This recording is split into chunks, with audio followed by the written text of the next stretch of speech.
Assalamualaikum warahmatullahi wabarakatuh. Adik-adik mahasiswa, bahwa hari ini kita bertemu di pekan pertama perkuliahan, khususnya di mata kuliah pendidikan Pancasila. Eh, Tentu di pekan pertama menjadi penting kita untuk bicara tentang kontrak pembelajaran. Jadi saya Rahmatullah Jafar ada di Departemen Ilmu Pemerintahan Visip Unhas, juga sebagai Kepala Subdirektorat Perkuliahan Bersama.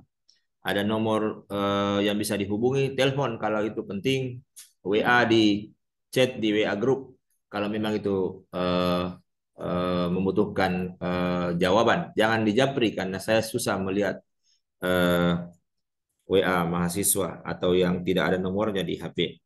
Nah, kelas ini sebenarnya menjadi tanggung jawab dari Bapak Ibu dosen, ada Pak Sahar, ada Pak Ibu Agnia Mirudin, ada Ibu Nadia, Ibu Anissa, dan ada dua yang mendampingi di kelas-kelas internasional karena dosen dari sastra Inggris.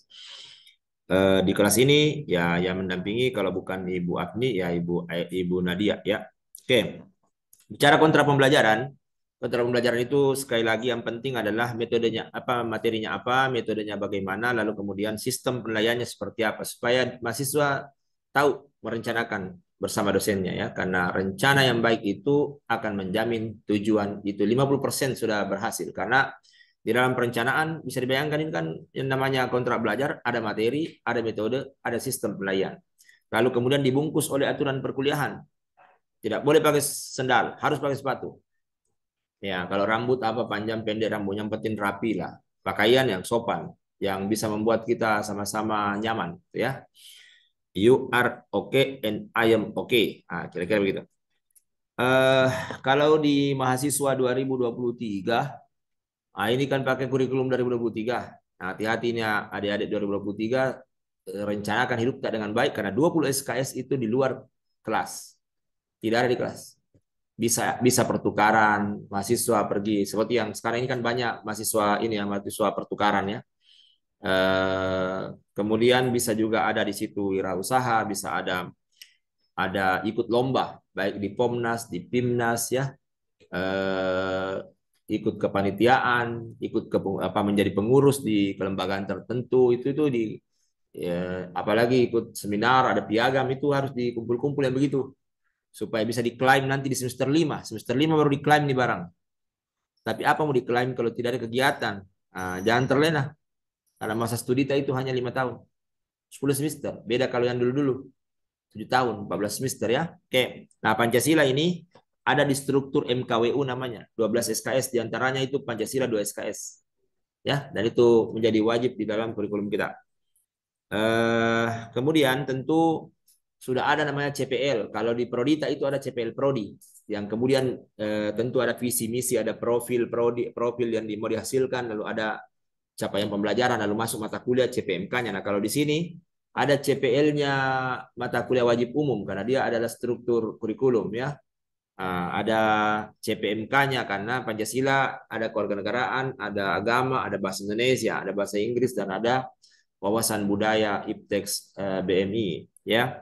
Nah, sehingga di pertemuan ini penting untuk mahasiswa tahu materinya, tahu bentuk dan metode pembelajarannya yang tentu di situ ada tugas-tugas apa, lalu kemudian bagaimana penilaiannya dan tentu ada bobot-bobot penilaian. Makanya rebut itu poin ya. Dengan catatan bahwa beraktivitas sesuai dengan petunjuk RPS ya. Kemudian nah ini mata kuliah kita 2 SKS. Memang di aturan baru Kementerian ya, Permenristek Dikti itu mengatakan satu SKS itu 45 jam per semester. Jadi kalau mata kuliah kita ini 90 jam per semester. Jadi ya kalau mau di rata-rata 16 pekan itu juga kira-kira 6 jam. Sama dengan terjemahan aturan lama. Kita bagi mata kuliah perkuliahan kita 3, tatap muka, belajar mandiri, tugas terstruktur. Jadi ada haknya mata kuliah ini 2 jam di kelas tatap muka, bisa juga daring gitu. Dan ada haknya mata kuliah ini 2 jam belajar. Anda harus belajar 2 jam per pekan. Baca buku, lihat video, makanya nanti kalau ada video ya ditonton dengan baik, disimak. Dan itu iklan jangan di skip. Ya, oke. Kemudian buat summary-nya, buat tugas individu, buat PPT, buat makalah itu semua kan ada. Ini bukan saya sebagai dosen dan tim ini mengatakan harus begitu aturan ini. Dan ini juga sejalan dengan 45 jam per SKS per semester ya. Materinya seperti yang Anda lihat ya di slide ya. Kenapa penting itu pendidikan Pancasila? Oh, setiap negara itu punya mata pelajaran seperti ini. Ya. Kenapa? Karena setiap negara khawatir akan eksistensinya. Banyak negara besar bubar ya. Soviet bubar. Apalagi itu Yugoslavia bubar. Majapahit dulu kerajaan besar Indonesia bubar. Artinya ada masalah eksistensi. Nah, bagaimana menjaga eksistensi itu kita perlu menyampaikan kepada warga negara bangsa kita tentang nilai-nilai bangsa ini, core values-nya apa, yang kemudian itu bisa menuntun kehidupannya, menjalani hidup bersama. Nah, itulah pentingnya mata kuliah tetap diajarkan di perguruan tinggi. Ya. Kemudian ada sejarah. Ini kan kita lahir bukan pada waktu dibuatnya ini dasar negara, disusunnya, bukan. Makanya kita perlu belajar sejarah. Karena Bung Karno bilang historia vitae magistra. Sejarah itu guru kehidupan. Tentu ini adik-adik kan di usia-usia mahasiswa semester 1 ini usia-usia di bawah 20 tahun ya. Artinya ya walaupun itu masih muda tapi sudah banyak hal yang Anda lalui. Ada manisnya, ada pahitnya, dan itu pelajaran bagi kehidupan. Sama juga dengan belajar sejarah bangsa. Ya. Kemudian kita belajar mengenai filsafat. Pancasila sebuah sistem filsafat. Filsafat itu kan mendalam ya, mendalam, luas, umum, universal. Dia hakiki ya, hakikat. Pancasila itu 5 dasarnya itu semuanya adalah hal-hal yang bersifat hakiki. Ketuhanan, kemanusiaan, persatuan, kerakyatan, dan keadilan itu nilai-nilai yang hakiki. Dia abstrak. Dalam bahasa Indonesia itu awalan, akhiran, mengimbuhi kata dasar, maka dia menjadi abstrak. Persatuan, kerakyatan, keadilan, sila pertamanya ketuhanan, sila keduanya kemanusiaan itu ke-an per an itu membawa kata dasar itu menjadi abstrak. Jadi filsafat itu memang artinya apa? Pancasila itu bisa menjadi dasarnya perbedaan. Itu maknanya sebenarnya Pancasila sebagai sistem filsafat. Artinya Pancasila itu menjadi pijakannya itu perbedaan. Karena Indonesia itu realitanya perbedaan, beda agama, beda suku, beda agama, beda budaya kan gitu. Nah, itu semua adalah hal yang perlu diayomi, didasari. Nah, Pancasila mendasari perbedaan itu. Tidak ada label agama, tidak ada label suku. Kemudian kita bicara mengenai dasar negara. Nah, dasar itu kan apa namanya ya? Dasar negara artinya disitulah pijakan-pijakan seperti fondasi bangunan. Dari fondasi itulah berpijak ini tembok-tembok, pilar-pilar ya. Kalau ada tembok bangunan tidak berpijak di fondasinya pasti roboh bangunannya. Apalagi kalau bangunan negara yang kompleks, jangan bangunan negara, bangunan rumah tangga saja. Kalau tidak ditopang dengan prinsip-prinsip yang kuat, maka itulah yang akhirnya melahirkan cerai, dan seterusnya, dan seterusnya.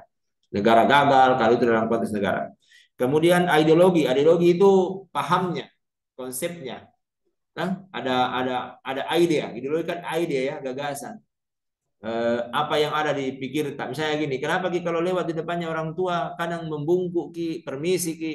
Beda kalau kita gaul dengan teman sebayata, beda kalau kita dengan yang lebih tua, itu ada idea. Idea itu dalam hal sederhananya, idea itu yang mendorong perilaku.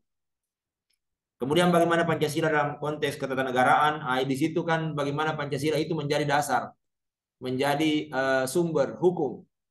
Ya, jadi Pancasila itu memang abstrak. Bagaimana mengabstrakkan Pancasila ini menjadi konkret, maka perlu norma. Jadi values menjadi norma. Norma itu bersumber dari nilai-nilai Pancasila. Cuma masalahnya kalau normanya sendiri tidak sesuai dengan nilai-nilai Pancasila, maka tentu akan menjadi masalah.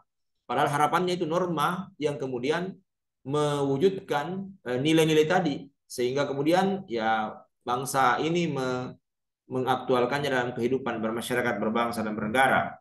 Kemudian Pancasila sebagai etika. Etika itu pandangan baik buruk. Pancasila dijadikan sebagai pandangan baik buruk. Buruk kalau kita tidak beragama. Karena memang Pancasila itu adalah ketuhanan yang Maha Esa, kan gitu.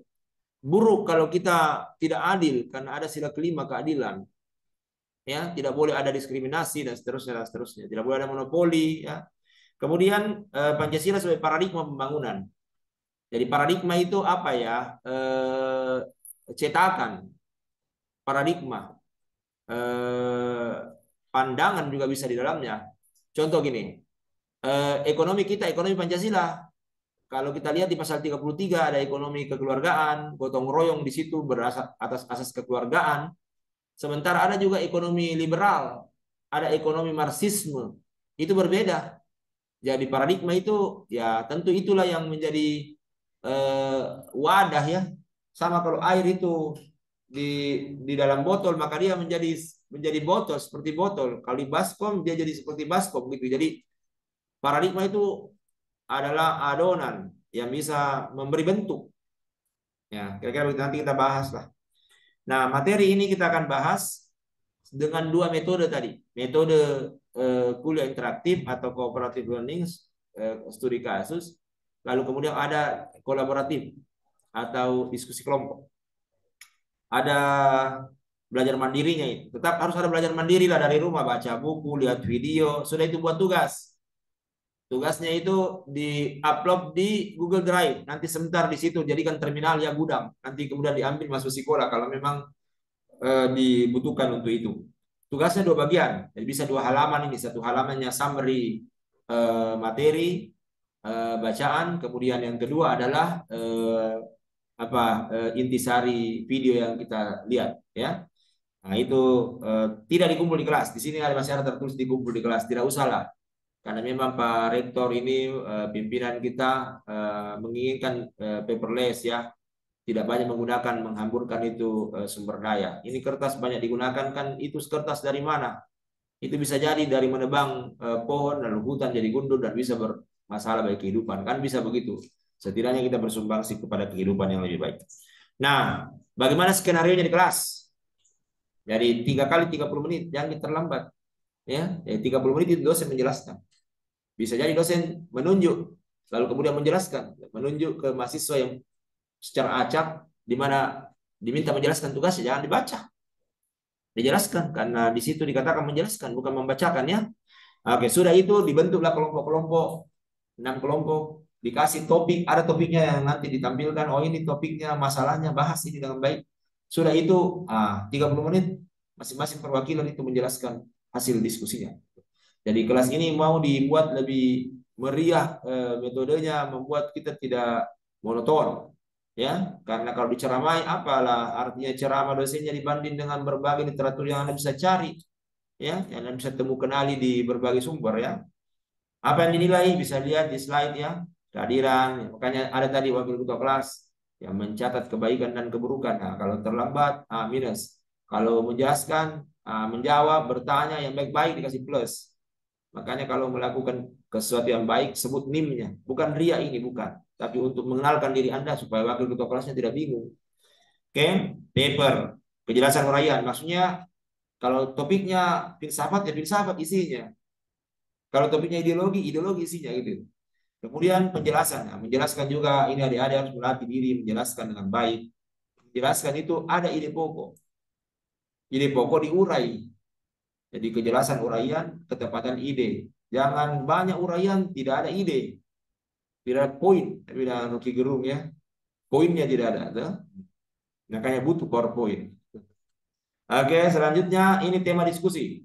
Ada 7 juga tema diskusi. Dan itu judulnya bisa berbeda. Nanti lihat petunjuk. Intinya ini petunjuk teknisnya ada harusnya di sekolah. Tapi untuk sementara kita gunakan WA Group untuk menyampaikan petunjuk itu. Nanti disematkan di sekolah. Insya Allah. Ya. Sama, belajar mandiri dulu. Baca literatur, lihat video. Nah, ini kalau pekan-pekan 9 dan seterusnya, itu ada 2 tugas. Ada tugas kelompok, ada tugas individu. Jadi tetap saya kirimkan video, link videonya. Anda lihat, Anda buat intisarinya apa. Itu individu. Sementara kelompoknya ada. Buat PPT, buat makalah yang presentasi, buat paper kelompok bagian tidak presentasi.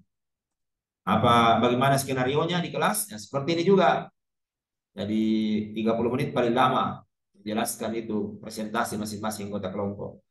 30 menit masing-masing 5 menit. 6 kelompok yang peserta itu yang buat paper, kelompoknya itu harus diwakili anggotanya menjelaskan intisari papernya. Sudah itu diskusi. Ya, tapi ini pasti nanti Ibu Apni, Ibu Aini, Ibu Nadia yang kemudian apa namanya memfasilitasi.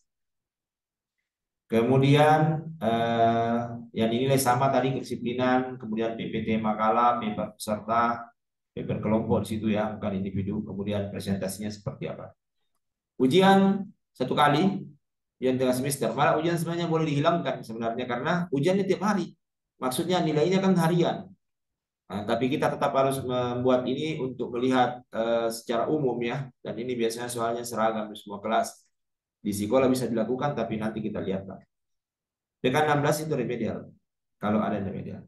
Nah ini Excel tadi sudah dibagikan di grup untuk melihat pergerakan materi dari pekan ke pekan dan di situ sudah ada waktu. Nah ini mengantisipasi tanggal merah ketua kelas ingat tugasnya berita acara di saat tanggal merah ada pekan berikutnya berita acara harus ada.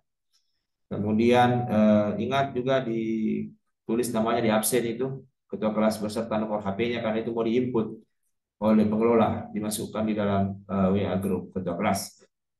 Kemudian penilaiannya saya pikir ada penilaiannya ini ada Excelnya kolom-kolomnya ya. Dan itu sesuai dengan upaya Anda. Jadi datanya NKWU semester kemarin itu mahasiswa yang malas artinya tidak cukup 80% ya. Kehadirannya cuma 12 ke bawah itu ada sekitar 5%, 5% jumlahnya. Yang enggak 3%, karena yang nilai error di MKU ini sekitar 5-6%. Artinya ada yang rajin sebenarnya, tapi dapat tidak lulus. Berapa tidak lulus? Karena ya tidak buat tugas, tidak presentasi, tidak aktif, ya. Jadi jangan hanya hadir, ya beraktivitas yang baik karena sudah ada penilaiannya. Nah, kelompok sudah ada tadi di Excel, silakan lihat, jangan pindah-pindah. Link Google Drive, ketua kelas punya urusan. Daftar nilai wakil ketua kelas yang punya urusan. WA grup kita sudah buat, sudah masuk semua tadi via barcode-nya. Kemudian sekolah ada yang berhasil, ada yang tidak berhasil. Mudah-mudahan ke depan harus berhasil semua. Karena sekolah itu bukan hanya tempat absen. Sekolah itu media belajar, media belajar. Sehingga kalau Anda tidak berhasil, Anda harus gelisah, harus coba dan berhasil. Ya, oke, saya pikir itu untuk kontrak pembelajaran. Yang utama nanti adalah Anda harus lihat WA Group karena di situ ada petunjuk. Dan petunjuknya itu biasanya kami kirim di hari Sabtu atau Ahad. Anda aman karena kalau Sabtu kan bisa ada waktunya 6 hari untuk mengerjakan. Kan? Oke, saya pikir cukup. Terima kasih. Assalamualaikum warahmatullahi wabarakatuh.